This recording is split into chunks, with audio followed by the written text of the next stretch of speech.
코로나 전국에 들어서서 우리가 이제는 바른 믿음을 정리할 때가 되었다. 믿음에 대한 바로미터를 바로 세워야 할 때가 왔습니다.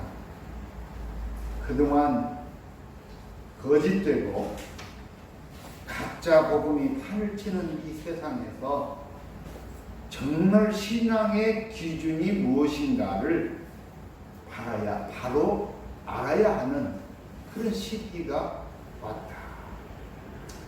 우리가 신앙을 바로 정립하지 않으면은 이 세상 속에서 우리는 온전하게 살아갈 수 없습니다.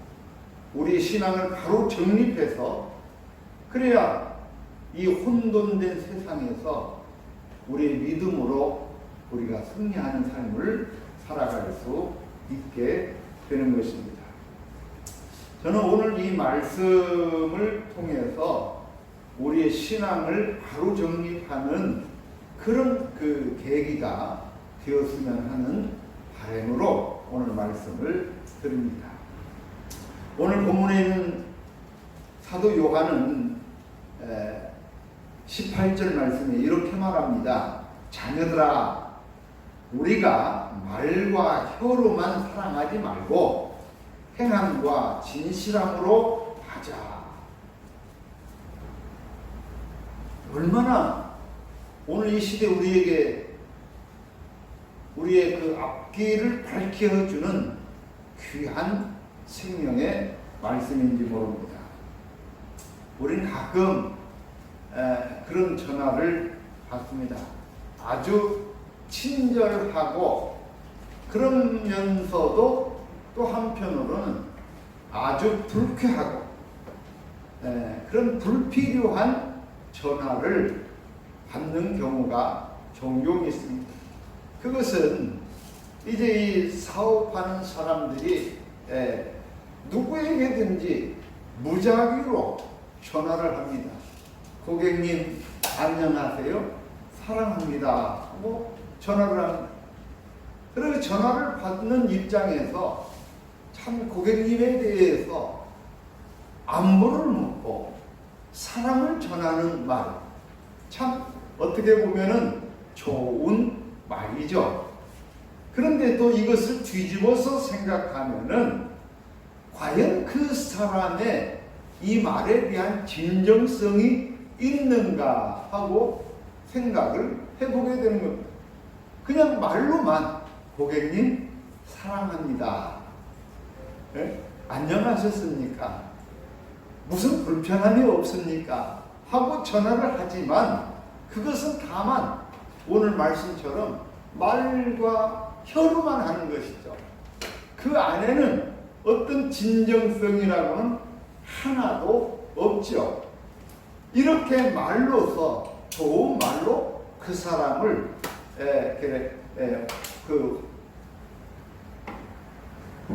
호객 행위를 통해서 그 사람의 마음을 사로잡아 가지고 이제 장사 또는 사업을 하고자 하는 것이죠. 왜 그래요? 그거 없으면 안 돼? 네.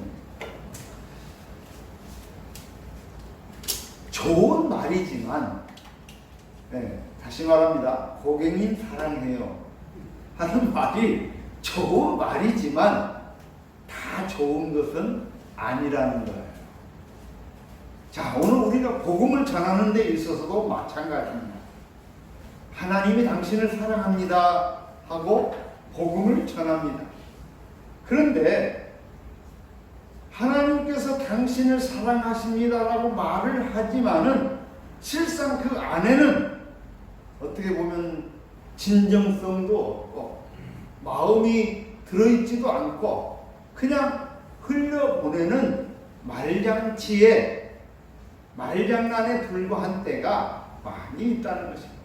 그래서 오늘 우리가 이 세상에 살아갈 때에 우리의 말에는 그냥 허공을 울리는 소리가 아니라 그 안에 마음의 진실을 담아서 전하는 그런 진실된 언어, 진실된 말을 하고 하나님께서 당신을 사랑하십니다라는 것을 내 몸으로 보여주어야 한다는 것입니다. 왜 그러냐? 오늘 성경 말씀에 보면은 하나님께서 우리를 사랑하셔서 예수 그리스도를 우리에게 보내주셨어요. 그 예수 그리스도께서는 우리에게 오셔서 목숨을 버리기까지, 자기 생명이 끊어지기까지, 죽기까지 우리를 사랑하셨습니다. 그 하나님의 사랑을 통해서 오늘 우리는 이것을 통해서 사랑의 소중함, 사랑의 귀함, 정말 이 사랑의 가치를 우리가 알게 되고, 그래서 이제 우리들도 또한 그 사랑의 가치를 가지고 형제들을 위해서 목숨을 버리는 것이 마땅하다. 형제를 위해서 사랑하고 목숨까지도 버리는 것이 마땅하다고 오늘 말씀하고 있습니다.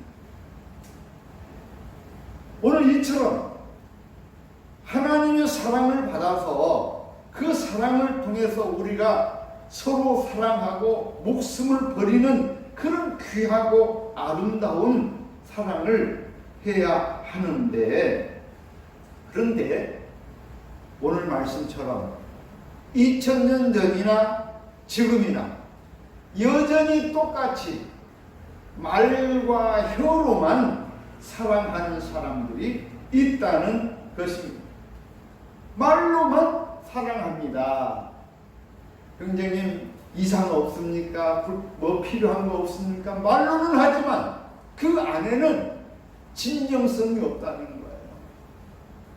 오늘 말씀을 보면은 하나님을 사랑을 받았기 때문에 오늘 우리는 생명까지도, 예수 그리스도께서 생명을 우리에게 부어주신 것처럼 오늘 우리들도 생명을 버리면서까지 내 형제, 내 이웃을 사랑하는 그 진정성이 있어야 할진데, 여전히 오늘 우리들 안에는 이 진정성이 없이 말과 혀로만 사랑하는 사람이 있다는 것입니다. 그래서 사도 요한은 우리에게 이렇게 말합니다. 자녀들아, 우리가 말과 혀로만 사랑하지 말고 행함과 진실함으로 하자. 행함과 진실함으로 하자. 저는 우리나라 전 대통령이신 김대중 대통령님께서 행동하는 양심이라는 말을 통해서 전 국민이 그 말에 감격하고 그 말을 쫓아서 행동해왔던 한 시대가 있었던 것을 기억합니다. 제가 그 청년 때 78년, 79년, 80년 이때에 제가 서울에 가서 공부를 하는데 종로 5가에 지금도 있습니다만 기독교 회관이 있어요. 그 기독교 회관 2층 강당에서 함석헌 선생님 오셔서 강연을 합니다. 그때는 그 강연의 내용을 다 알아듣지도 못했어요. 그런데 그 강연을 하는데 가서 강연을 듣고 밖으로 나왔어요.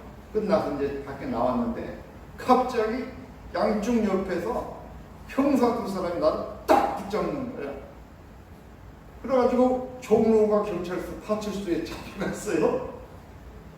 아니 여러분, 함석헌 선생님 강의 들었는데 강의 들은 것이 무슨 죄가 있어요? 붙잡혀갔어요.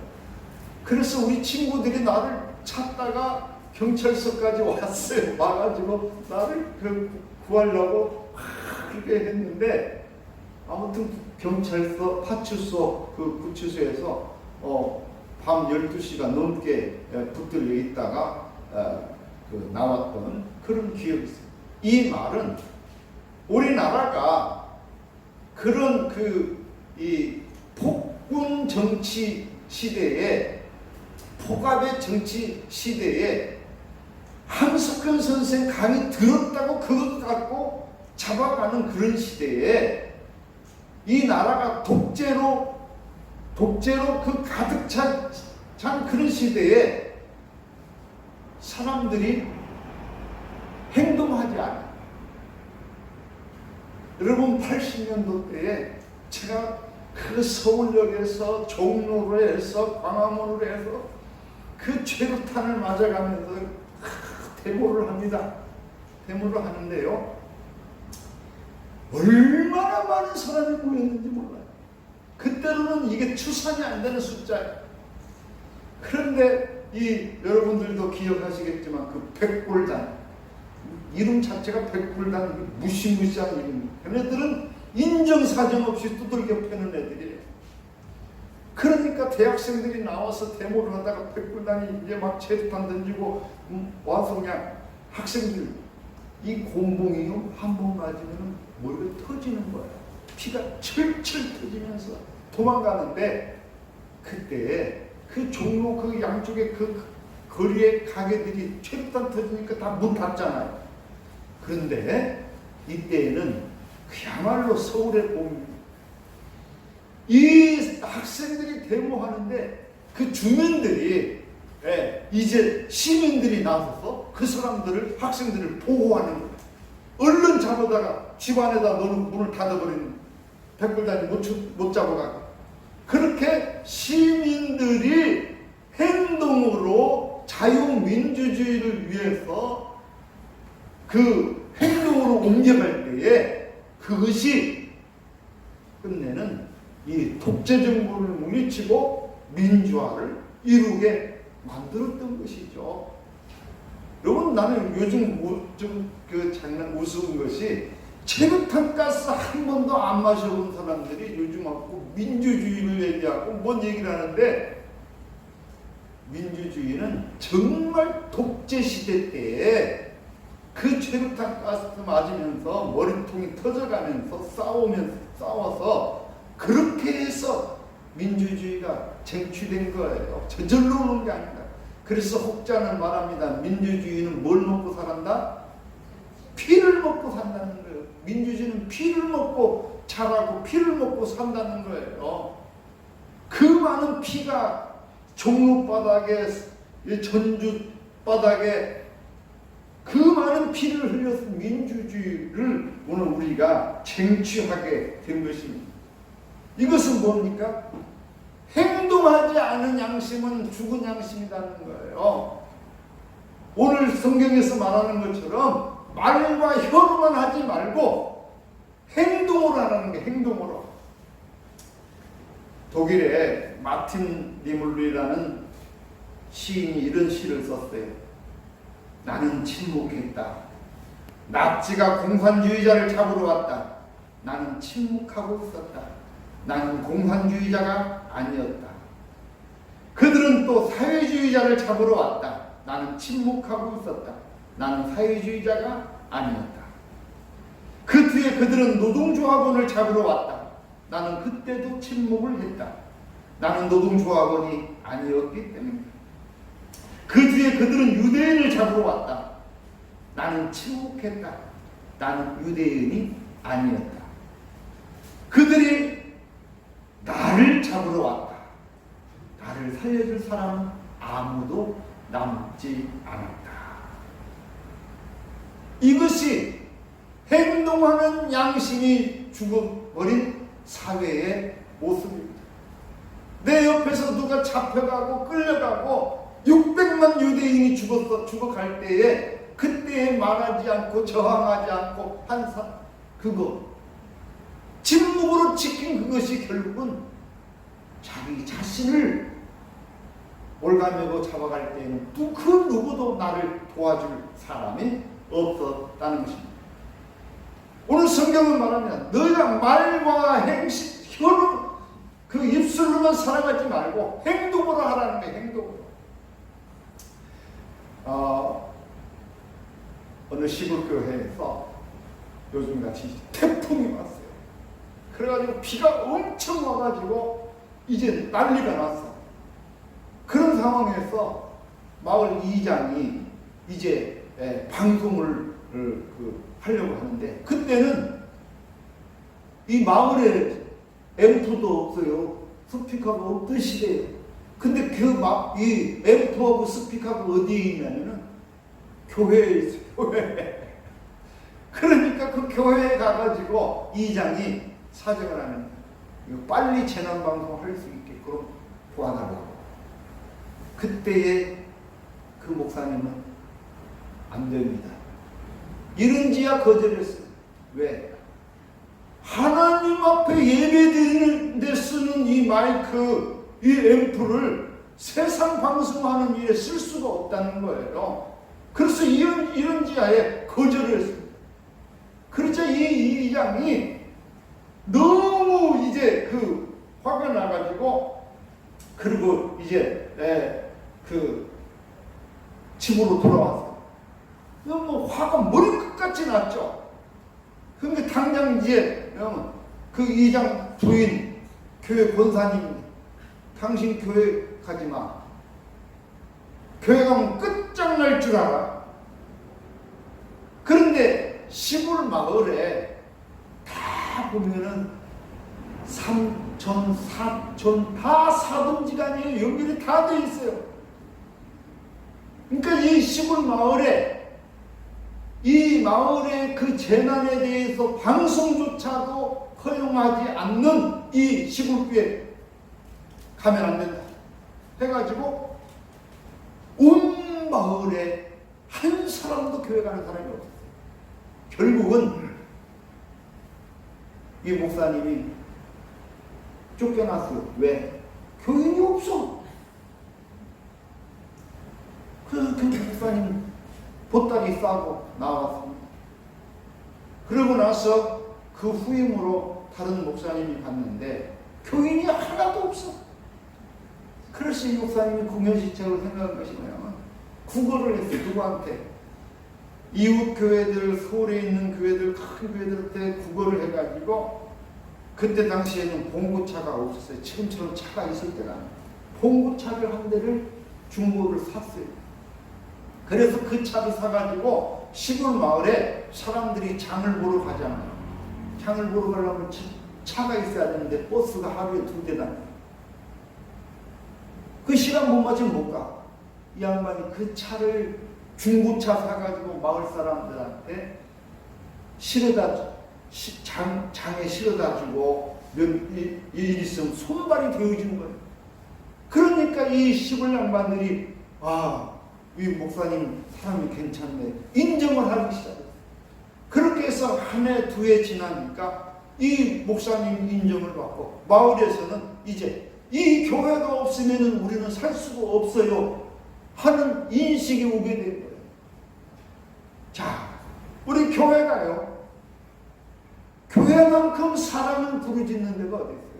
특히 우리 교회는요, 하나님의 사랑을 말하잖아요. 세상 사람들 사랑을 말하는 것이 아니라 하나님의 사랑을 말하잖아요. 오늘 성경은 말합니다. 하나님께서 예수 그리스도를 보내주셔서 예수님께서 우리를 위해서 죽으셨으니 이제 우리도 형제들을 위해서, 이웃을 위해서 죽는 것이 마땅하지 않냐는 거예요. 그렇게 사랑을 해야 된다는 거예요. 그런데 사랑을 우리 교회가 말로만, 혓바닥으로만 하는 거예요. 여러분들도 그런 많은 사람들을 보았을 겁니다. 교회는 열심히 다니는데 교회에서 집사가 되고 권사가 되고 장로가 되고 중직자가 믿음의 중직자라고 하는데 실제를 보니까 이 사람들은 말로는 하나님의 사랑, 예수님의 사랑 말은 수없이 하는데 그 안에 행함이 없는 거예요. 그래서 야고보서는 말합니다. 행함이 없는 믿음은 죽은 믿음이다. 오늘 사도 요한은 우리에게 그렇게 말합니다. 말로만 하지 말고 행함으로 하라. 행함으로, 행동으로 하라 이래요. 이 코로나 정국이 왔는데 말로는 사랑한다 하면서 사랑하지 않고 오히려 상대편을 저주합니다. 미워합니다. 이것은 바른 믿음이 아닙니다. 사랑하는 우리 형제 자매 여러분, 바른 믿음 위에 우리의 신앙과 우리의 삶과 그 모든 것을 그 터 위에 쌓아 놓으실 수 있기를 바랍니다. 그리고 말로만 혓바닥으로만 사랑하지 말고 행동으로 사랑을 실천하는 그런 하나님의 사랑받는 종들이 되시기를 주의 이름으로 축원합니다. 그 다음 두 번째는 진실함입니다. 오늘 본문에서 말씀하는 것처럼 말로만 하지 말고 행함과 무엇으로? 진실함으로 하라는 거예요. 진실함. 요즘 너무 거짓된 세상 속에서 우리가 살아갑니다. 어떤 사람은 입만 열면은 거짓말, 가짜 뉴스로 꽉 차 있어요. 심지어 요즘에 이 코로나 전국에 정말 부끄러운 거짓말. 그리고 코로나 백신을 맞으면 안 된다는 거예요. 지금 뭐 코로나 백신이 개발된 것도 아니지만은 코로나 백신을 맞으면 안 된다는 거예요. 미국의 빌 게이츠가 이 코로나 백신을 개발을 해가지고 이것으로 이제 돈을 많이 벌잖아요. 그런데 이 미국에서 거기에 대한 음모론이 있어요. 그 음모론이 뭐냐면은 이 빌 게이츠가 코로나 백신을 통해서 백성들에게 사람들에게 이 코로나 백신을 맞게 해가지고 그 안에다가 마이크로스코프 칩을 넣어가지고 그 국민들을 감시하는 도구로 사용한다는 거예요. 여러분 이게 가능하다고 생각합니까? 근데 아무튼 미국 사회에서 특히 미국 우익 단체들에서 이런 가짜 뉴스를 만들어가지고 퍼뜨려요. 그런데 대한민국은 미국에서 뭔 일이 있으면 그대로 직수입되는 게 대한민국입니다. 이 가짜 뉴스도 그냥 직수입되는 거예요. 이 음모론이 직수입돼가지고 코로나 백신 맞으면 안 된다는 거예요. 그리고 보건소 가면 안 된다는 거예요. 보건소 가면은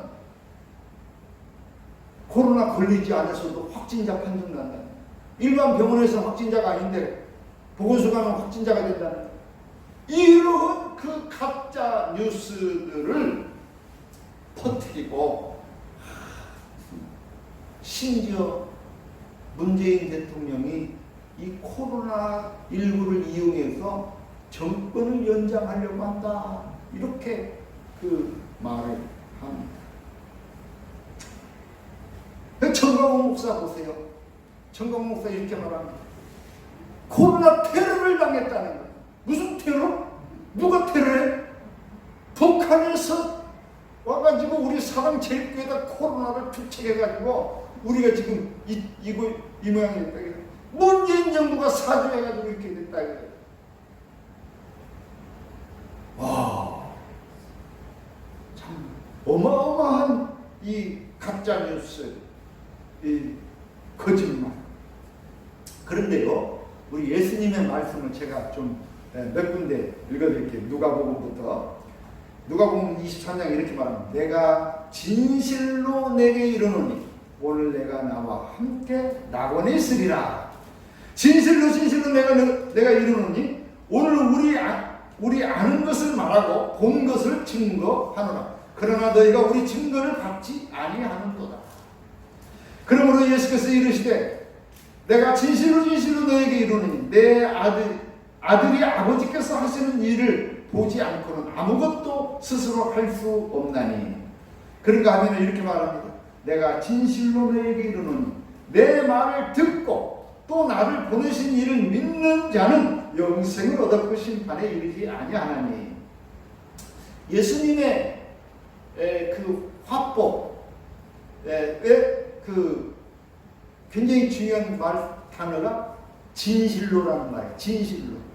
내가 진실로 말하노니 그것도 한 번에서도 부족할 때는 진실로 진실로 말하노니, 이렇게 예수님의 화법을 보면은 진실로라는 말을 많이 해요. 이 진실로라는 말은 원문으로 말하면은 아멘이 진실입니다. 아멘. 아멘이라는 말이 아멘 말하는 거예요. 이 아멘이라는 말은 다시 말하면 이 진실로라는 말이고 어떤 확실한 내용을 말하는 것이고 신뢰성을 담보한 얘기고 그렇게 되기를 소망한다는 그런 의미가 담겨있는 말이 아멘이라는 말이에요. 그래서 우리 교회에서 아멘 그렇게 많이 하잖아요. 아멘? 많이 하잖아요. 근데 그 아멘의 의미에 중요한 한 단어가 뭐냐면 진실이라는 거예요. 진실. 그래서 예수님의 그 별명이 뭐냐? 예수님의 별명은 아멘이에요. 그 말은 진실하다는 거예요. 예수님은 진실하다는 거예요. 별명이 진실이에요. 그래서 예수님은 무슨 말을 할 때든지 이 진실이라는 거, 아멘을 강조해서 말씀합니다.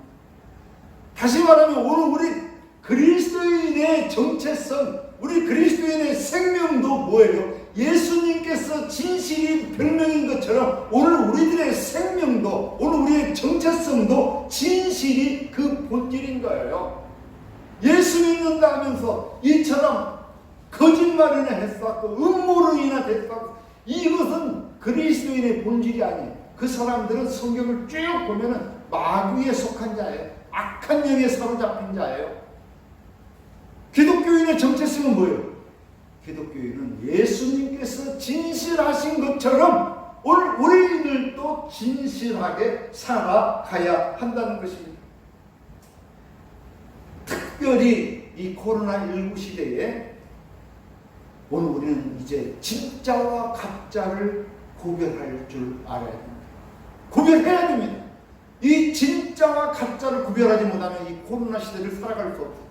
코로나 이후의 시대는 여러분, 지금 이 코로나 이전의 시대와 코로나 이후의 시대는 삶의 형태가, 우리의 모든 문화적 형태가 거의 180도 바뀌어야 됩니다.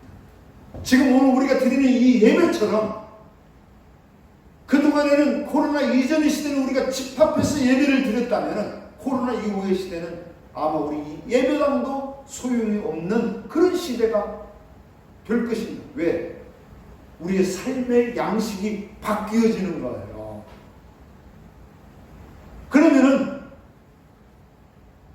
참된 신앙의 진실이 무엇인가, 거짓이 무엇인가를 우리가 분별하지 못하면은 우리는 다른 사람들처럼 똑같이 정강훈이 뒷공문이 쫓아다니고 엉뚱한 소리 하게 되고 죄악된 길을 갈 수밖에 없다는 거예요. 우리 기독교에 있어서는 이 복음의 진실 그리고 복음의 거짓을 우리가 알아야 돼요. 그래서 우리 신앙의 정체성을 확보하지 않으면 우리는 올바른 신앙생활을 할 수 없다. 무엇이 가짜이고 무엇이 진짜인지 구별할 수 있어야 될 줄로 믿습니다. 그동안 우리 한국 교회가 사실 너무 가짜 복음을 전했어요. 기도만 하면 된다. 여러분, 기도하면은요, 그것이 만병통치약이야. 만사형통이야. 기도가 그런 것인가?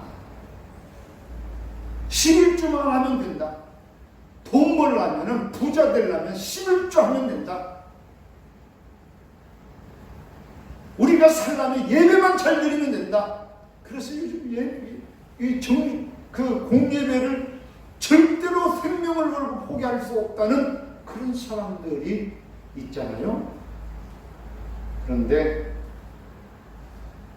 제가 이 부분에 있어서 여러분에게 진실과 거짓, 무엇이 진실인지를 제가 말씀을 드리고자 합니다. 여러분, 기도는 그렇습니다. 생명과도 같아요. 너무 기도라는 건 너무 중요하죠. 그런데 이 기도를 오해하는 부분들이 많은데, 기도는 구하는 대로 주신다 이거예요. 무엇이든지 구하라. 그러면 주실 것이요. 성경에 기록되어 있지 않냐? 이렇게 말합니다. 그런데요, 여러분 이 말을 잘 들어야 돼요. 성경에 무엇이든지 구하면 주신다는 말씀이 있어요. 근데 그 앞에 보니까 굉장히 중요한 말씀이 있어요. 또 무슨 말씀이냐면, 너희는 먼저 그의 나라와 그의 의를 구하라. 그리하면 이 모든 것을 너희에게 주시리라. 이런 거예요. 그러니까 우리 신앙의 근본, 기도의 근본이 뭐냐면, 먼저 뭘 구해요? 네? 뭘 구해야 되냐고? 그의 나라와 그의 의를 구해야죠. 우리 주기도문 늘 항상 하잖아요. 주기도문 할 때 나라에 임하옵시고 아버지의 나라가 임하게 해달라고 기도하잖아요. 내 개인의 그 향락을 위해서, 내 개인의 복리를 위해서 기도하는 것이 아니라 아버지의 나라가 오게끔 기도하라는 거예요. 그의 나라를 위해서 기도하라는 거예요. 코로나 바이러스 때에 그 부자들만 잘 살게 하는 그것이 아니라 우리 모두가 함께 기뻐하고 함께 사는 그 하나님의 나라를 먼저 구하라는 거예요. 그래서 그의 나라와 그의 의를 구하라는 거예요. 지난주에 제가 우리 단톡방에다가 지난주 우리 말씀 시편 1편 말씀 올렸었잖아요. 그래서 시편 1편에 정확하게 이렇게 말하면, 복 있는 사람은, 그렇게. 그럼 복 있는 사람은 어떤 사람이냐? 그 뒤에 말하고 있어요. 뭐라고 말합니다. 그러니까 복 있는 사람은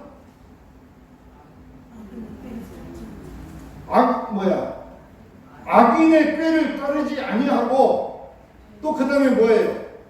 죄인의 길에 서지 아니하고, 오만한 자리에 앉지 아니하고. 이게 복 있는 사람이에요. 그런데 우리는 복 있는 사람이 되려면 어떻게 하면 된다고 했어요? 어떻게 해요?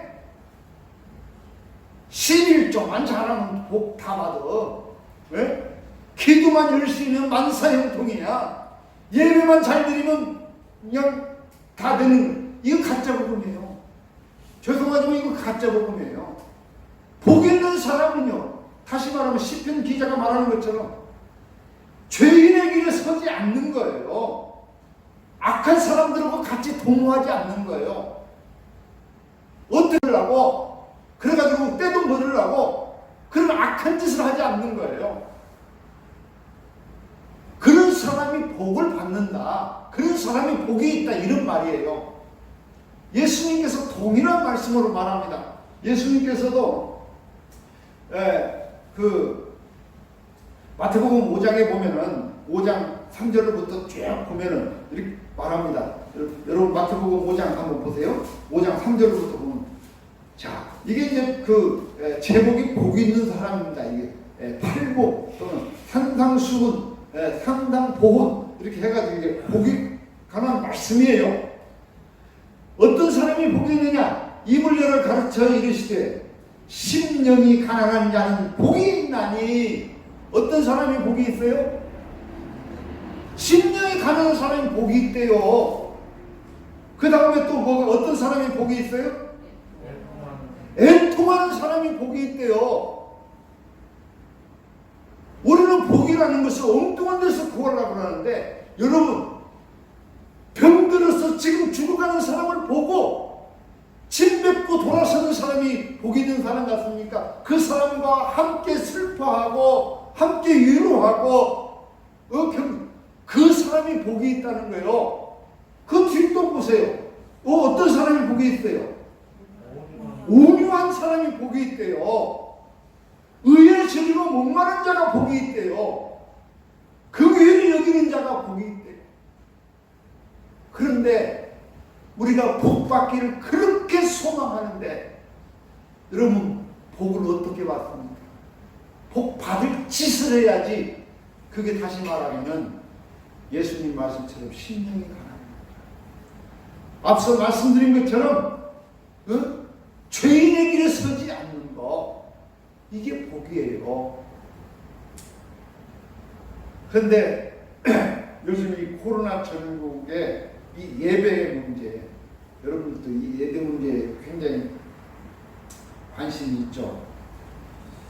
어떤 사람들은 이 코로나 전국의 기독교 우리 예배를, 정규 예배를 사수하겠다, 죽음을 걸고 지키겠다, 이렇게 말합니다. 과연 그것이 우리의 신앙의 정조를 지키는 일인가? 여러분, 정말 우리의 신앙의 정조를 지키는 일은요, 일제시대 때는 실제로 있었어요. 일본 사람들이 예배를 못 드리게 했어요.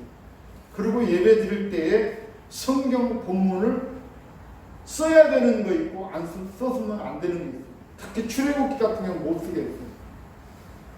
그러할 때에 너 예배 드리면 죽여! 총과 칼로 위협할 때, 그때는 내가 거기에 저항을 하고 생명을 걸고 지키는 것, 이것이 신앙의 정조를 지키는 겁니다. 그러나 코로나 전국에 이 예배로 인해서 바이러스가 전파되고 이 예배로 인해서 죽음이 전파되는 이런 형국에 예배를 사수하겠다? 이거는 가짜 복음인 줄 믿습니다. 잘못된 거예요. 신앙의 정조는 정말 내 생명을 걸 때에는 내가 하나님께 영광을 돌리기 위한 그것이어야지, 자기의 편이나 자기의 고집이나 자기의 아집을 이루기 위해서 사수하겠다, 생명을 걸겠다 하는, 그거는 잘못된 신앙이에요. 가짜 신앙이죠. 여러분, 정광훈 목사 말대로 광화문에 모여서 예배를 드리면은 있는 병도 다 나온다는 거예요. 어떻게 됐어요? 가짜 복음이라는 거예요. 진짜 신앙이 아니에요. 가짜 신앙이라는 거죠. 우리가 신앙의 정체성을 잘 구별하면은, 우리가 공예배를 이렇게 안 드리고 각자 가정에서도 우리는 하나님께 영광 돌리는 예배를 드릴 수 있는 줄로 믿습니다. 그런가 하면 우리 장로교의 특징은요, 칼빈 선생, 장로교를 창시한 칼빈 선생께서 주신 말씀인데, 우리는 한 손에 성경을 들고 또 한 손에 뭘 들어요? 신문이라고 해요. 신문. 그 말은 무슨 말이냐면은, 우리의 신앙은 한 손에는 성경을 들고 거룩한 하나님의 말씀을 보지만 또 한편으로는 이 세상을 볼 줄 알아야 된다. 우리 기독교인은 두 가지의 시민권이 있는데, 하나는 천국의 시민권이고 두 번째는 이 땅의 시민권입니다. 그래서 오늘 우리가 한편으로는 이 땅에 발을 딛고 살면서 한편으로는 하나님의 나라를 사모하면서 살아가는 것입니다. 그런데 성경만 들고 산다는 것은 이건 잘못된 거예요. 어느 한쪽에 치우치는 거는요, 무조건 잘못된 거예요. 기도만 해야 된다. 쉬지 말고 기도하라 하셨으니 기도해야지. 쉬지 말고 기도해야지. 그래갖고 어떤 사람은요, 막 길을 가면서도 기도하고 막 기도한대. 그게 기도인지 나는 잘 이해를 못하겠어요. 기도라는 것은요, 쉬지 말고 기도하라고 했는데, 그 쉬지 말고 기도하는 것은 그렇게 기도하는 게 아니에요. 어떤 사람은 하루에 7시간 기도한다고? 그 사람은요, 그 기도가 될 수가 없어요. 상달되지 않아요. 왜? 기도는요, 상황에 따라서, 때에 따라서 다른 거예요. 우리 안집사님이 일을 하는데 하루에 20시간을 일을 해야지 먹고 살아. 그런데 성경에 쉬지 말고 기도하라고 했다고 하니 20시간 일하지 않으면 못 먹고 사는데 기도하고 있다는 거예요. 그건 잘못된 거예요. 우리의 신앙은요, 기도가 10분을 해도 살아있는 기도를 드려야 되고 20분을 해도 제대로 된 기도를 해야죠. 앞서 드린 말씀처럼 우리 주님께서 우리에게 가르쳐주신 그 기도처럼 하나님의 나라를 위하여 하나님의 영광을 위하여 기도할 때에 그 기도가 온전한 기도가 하나님께서 기뻐 받으시지 뭔 사리사욕을 위해서 내 욕심을 꽉 채우기 위해서 드려지는 그런 기도는 기도도 아니고 7시간을 아니라 100시간을 하든 1000시간을 해도 아무 의미도 없는 겁니다. 그 기도는 내 삶의 현장에 맞게 내가 살아가는 모습에 맞게 기도를 드리는 거예요. 그런데 한 가지 중요한 거는 있어요. 뭐냐면은 특별히 진짜로 7시간이 아니라 12시간이 아니라 정말로 내가 심각한 어떤 고민과 결정을 내려야 될 때가 있어요. 그럴 때에는 그냥 기도하는 것이 아니라 금식을 하면서 하루 24시간을 기도하고 안 되면 열흘을 금식하면서 기도하고 생명을 걸고 기도할 때가 있다 이거예요. 우리 예수님께서 마치 공생에 들어서실 때에 40일을 금식하면서 기도했잖아요. 그것처럼 정말 사생결단을 걸고 기도할 때도 있다 이거예요. 그렇지만 우리가 일상생활 속에서 일상을 살아가면서 대한민국 국민이 하루에 7시간 기도하고 어떻게 살아요? 그거 말이 안 되는 얘기예요. 그래서 신앙이라는 건 뭐냐면 어느 쪽으로 치우치면 그 신앙이 아니에요. 가짜인 줄로 믿으시기 바랍니다. 기도만 하면은 망사형통, 망병통치하기, 이거는 가짜입니다. 거짓 복음이에요. 신앙이 아닙니다.